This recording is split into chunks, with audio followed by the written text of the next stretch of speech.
We finally have an answer as to why Marvel Studios' Spider-Man, who of course is played by Tom Holland, is not allowed to appear in live action on Disney Plus series. And well, the answer is exactly what I've been saying for years now, but it's finally good to have it confirmed. It's all due to contractual negotiations and, well, Sony holding on to the live action TV rights.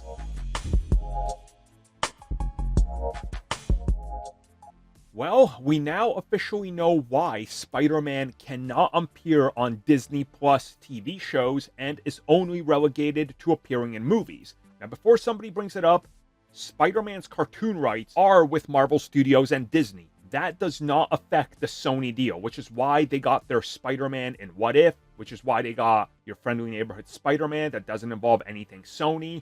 Which is why, like, the What If suit is a slight different take on the MCU suit, but it's still, like, the same Spider-Man, but What If? It's because of these logistics.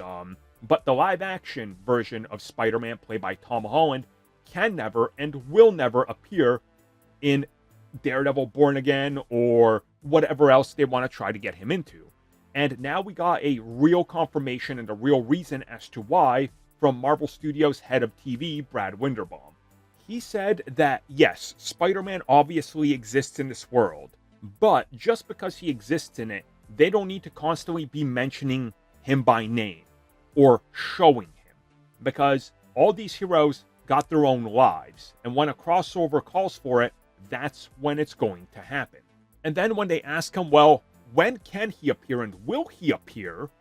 This is where Brad dropped the bomb. He said, and I quote, "You know, I'm not sure exactly what the rules are, but I think they have long-form television rights.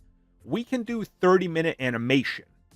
End quote. Okay, so let me explain this in the simplest way, because a lot of people have written articles and made videos completely missing what he's stating and not understanding it at a base level. The live-action rights to Spider-Man on TV are not with Marvel Studios. Sony hung onto those rights. So, when they are producing the likes of Spider-Noir, starring Nicolas Cage, they are exercising their right to use Spider-Man. If they allow Spider-Man, the MCU one, to appear on TV, they believe it will devalue Spider-Man for them, but also then they're giving up a chunk of what they own again. And the sharing process and a contract would have to be rewritten, and they'd have to essentially get a new contract out there. But then, again, Marvel doesn't want Peter Parker, Spider-Man, on TV because they believe that devalues the character. So, this is one of those interesting things you got to look at from sort of a distance and realize that Spider-Man rights are still divvied up across multiple different platforms, with multiple different people, with multiple different rights, with multiple different versions of Spider-Man, you know? And it's the same thing as to why Spider-Man Noir is not using Peter Parker, instead Ben Reilly.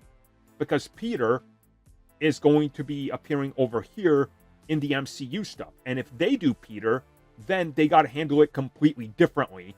And they can't use any of the MCU stuff because that's how the contract is, well, structured. So everybody's kind of against the wall, and everybody's got a limitation of what they can do and when they can use and where specific characters from Spider-Man, especially Spider-Man. Thank you for checking out that video, and thank you for your continued support. Feel free to like, share, subscribe, do whatever you will, and if you're so inclined and would like some additional content from us, which includes unfiltered content and bonus discussions, we do offer exclusively in our member section. We hope to see you there. So thank you for watching, and have a good one.